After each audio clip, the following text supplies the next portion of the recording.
श्री महादेव जी कहते हैं, पार्वती अब 13वें अध्याय की अगाध महिमा का वर्णन सुनो।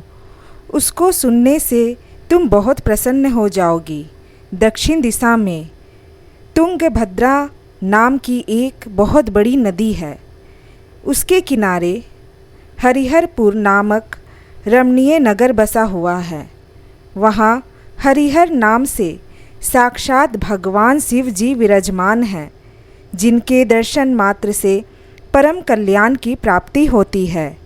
हरिहरपुर में हरि दीक्षित नामक एक क्षत्रिय ब्राह्मण रहते थे, जो तपस्या और स्वाध्याय में संलग्न तथा वेदों के पारंगमी विद्वान थे।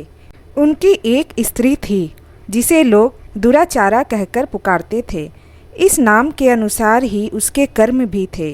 वह सदा पति को कुवाच्य कहती थी। उसने कभी भी उनके साथ शयन नहीं किया। पति से संबंध रखने वाले जितने लोग घर पर आते, उन सबको डांट बताती और स्वयं कामोन्मत्त होकर निरंतर व्यभिचारियों के साथ रमण किया करती थी। एक दिन नगर को इधर उधर आते जाते हुए पूर्ववासियों से भरा देख उसने निर्जन एवं दुर्गम वन में अपने लिए संकेत स्थान बना लिया। एक समय रात में किसी कामी को ना पाकर वह घर के किवाड़ खोल नगर से बाहर संकेत स्थान पर चली गई। उस समय उसका चित्त काम से मोहित हो रहा था।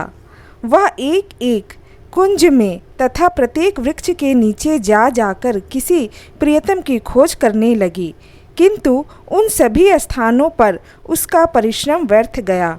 उसे प्रियतम का दर्शन नहीं हुआ। तब वह उस वन में नाना प्रकार की बातें कहकर विलाप करने लगी। चारों दिशाओं में घूम घूमकर वियोग जनित विलाप करती हुई उस स्त्री की आवाज़ सुनकर कोई सोया हुआ बाघ जाग कर उठा और उछलकर उस स्थान पर पहुंचा, जहां वह रो रही थी। उधर वह भी उसे आते देख किसी प्रेमी की आशंका से उसके सामने खड़ी होने के लिए ओट से बाहर निकल आई। उस समय व्याघ्र ने आकर उसे नख रूपी बाणों के प्रहार से पृथ्वी पर गिरा दिया। इस अवस्था में भी वह कठोर वाणी से चिल्लाती हुई पूछ बैठी, अरे बाघ, तू किस लिए मुझे मारने को यहाँ आया है? पहले इन सारी बातों को बता दे, फिर मुझे मारना। उसकी यह बात सुनकर प्रचंड प्रकामी व्याघ्र क्षण भर के लिए उसे अपना ग्रास बनाने से रुक गया और हंसता हुआ सा बोला, दक्षिण देश में मलापाहा नामक एक नदी है। उसके तट पर मुनिपार्णा नगरी बसी हुई है। वहाँ पंचलिंग नाम से प्रसिद्ध साक्षात भगवान शंकर निवास करते हैं। उसी नगरी में मैं ब्राह्मण कुमार होकर रहता था। नदी के किनारे अकेला बैठा रहता और जो यज्ञ के अधिकारी नहीं है, उन लोगों से भी यज्ञ कराकर उनका अन्न खाया करता था। इतना ही नहीं, धन के लोभ से मैं सदा अपने वेद पाठ के फलों को भी बेचा करता था। मेरा लोभ यहाँ तक बढ़ गया था कि अन्य भिक्षुओं को गालियाँ देकर हटा देता और स्वयं दूसरों को नहीं देने योग्य धन भी बिना दिए ही हमेशा ले लिया करता था। ऋण लेने के बहाने मैं सब लोगों को छला करता था। तदंतर कुछ काल व्यतीत होने पर मैं बूढ़ा हुआ, मेरे बाल सफ़ेद हो गए, आँखों से सूझता न था और मुंह के सारे दांत गिर गए। इतने पर भी मेरी दान लेने की आदत नहीं छूटी। पर्व आने पर प्रतिग्रह के लाभ से मैं हाथ में कुश लिए तीर्थ के समीप चला जाया करता था। तत्पश्चात जब मेरे सारे अंग स्थिर हो गए, तब एक बार मैं कुछ धूर्त ब्राह्मणों के घर पर मांगने खाने के लिए गया। उसी समय मेरे पैर में कुत्ते ने काट लिया। तब मैं मूर्छित होकर क्षण भर में पृथ्वी पर गिर पड़ा। मेरे प्राण निकल गए। उसके बाद मैं इसी व्याघ्र योनि में उत्पन्न हुआ।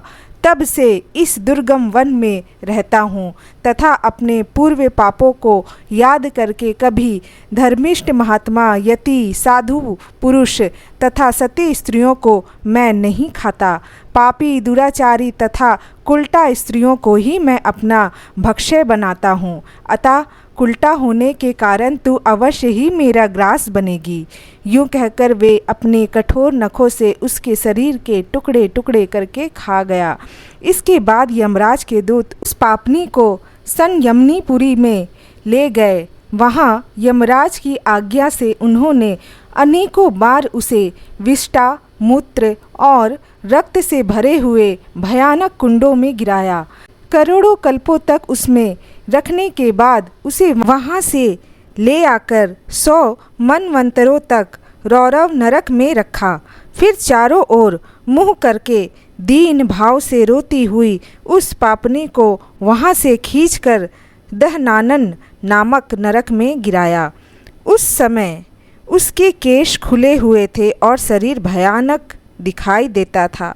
इस प्रकार घोर नरक यातना भोग चुकने पर वह महापापनी इस लोक में आकर चंडाल योनि में उत्पन्न हुई। चंडाल के घर में भी प्रतिदिन बढ़ती हुई वह पूर्व जन्म के अभ्यास से पूर्ववत पापों में प्रवृत्त रही। फिर उसे कोढ़ और राजयक्षमा का रोग हो गया। नेत्रों में पीड़ा होने लगी। फिर कुछ काल के पश्चात वह पुनः अपने निवास स्थान को गई, जहाँ भगवान शिव के अंतःपुर की स्वामिनी जम्भका देवी विराजमान है। वहाँ उसने वासुदेव नामक एक पवित्र ब्राह्मण का दर्शन किया, जो निरंतर गीता के 13वें अध्याय का पाठ करता रहता था। उसके मुख से गीता का पाठ सुनते ही वह चंडाल शरीर से मुक्त हो गई और दिव्य देह धारण करके स्वर्ग लोक में चली गई। राधे राधे।